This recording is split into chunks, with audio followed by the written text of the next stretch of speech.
শুধুমাত্র পলিথিন দিয়ে গাছের উপরে তৈরি করলো একটা বিশাল ঘর, এত আরামদায়ক একটা ঘর। কিভাবে, চলুন সম্পূর্ণ ভিডিওটি দেখি এবং লাইক কমেন্ট শেয়ার করতে ভুলবেন না। সম্পূর্ণ ভিডিওটি মনোযোগ দিয়ে দেখবেন, তাহলে আপনিও পারবেন এই ধরনের একটা গাছের উপরে একটা সুন্দর আরামদায়ক ঘর তৈরি করতে।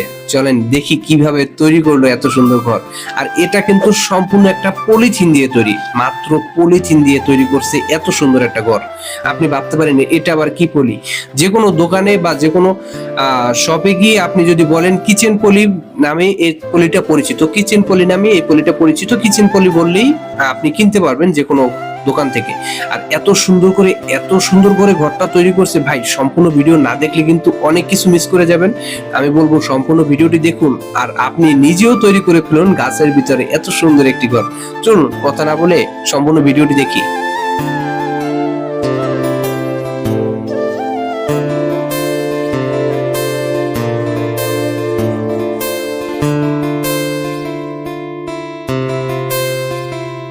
পলিগুলো পেঁচায় কিন্তু মানে খাটের পাশে বা পাশে যে আড়াগুলো দেওয়া থাকে বা বাউতাগুলো দেওয়া থাকে, কোন জায়গায় কিরকম কি বলে সেটা তো আমি জানি না। কতটুকু শক্তপোক্ত হয়েছে এটার কি পরীক্ষা করে দেখতেছে মেয়েটা। দেখেন অনেক শক্ত হয়েছে, কিন্তু প্রচুর শক্ত। তারপরে দেখেন কি হয়। এখন উপরে যে চালনি আছে চালনিটা দেবে, মানে বেডের উপরে সোজা কথায় তোষক বিছাইবো। দেখেন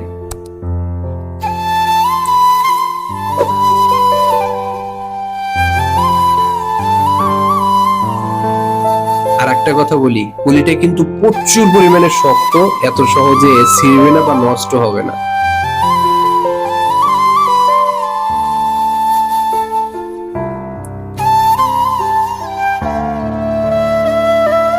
মোটামুটি তোষক বিছানো কিন্তু কমপ্লিট। এবার দেখতেছে শক্তপোক্ত কতটুকু কি হয়েছে। ও মাই গড, পুরা দুইজন মানুষ টাকা দেব, এতটা শক্ত হয়েছে।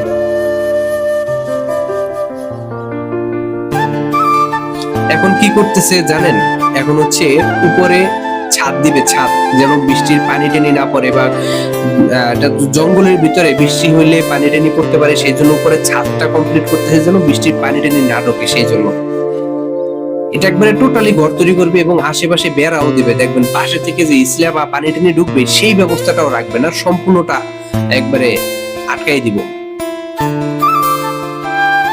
এই যে ঘর কিন্তু কমপ্লিট, দেখছেন সেই আরামের একটা ঘর।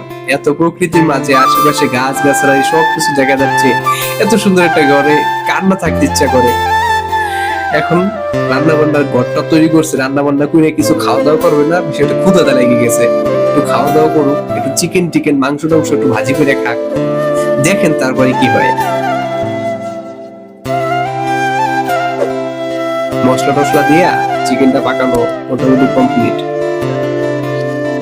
ভিডিওটি কেমন লাগলো লাইক কমেন্ট শেয়ার করতে ভুলবেন না। অন্তত পক্ষে একটা লাইক অন্তত পক্ষে করে যাবেন।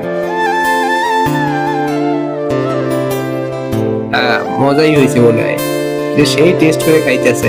বাহ শান্তি। এখন এক বছর ঘুম দে, এ তো শান্তির জায়গা। কেমন লাগলো ভিডিওটি জানাতে বলবেন।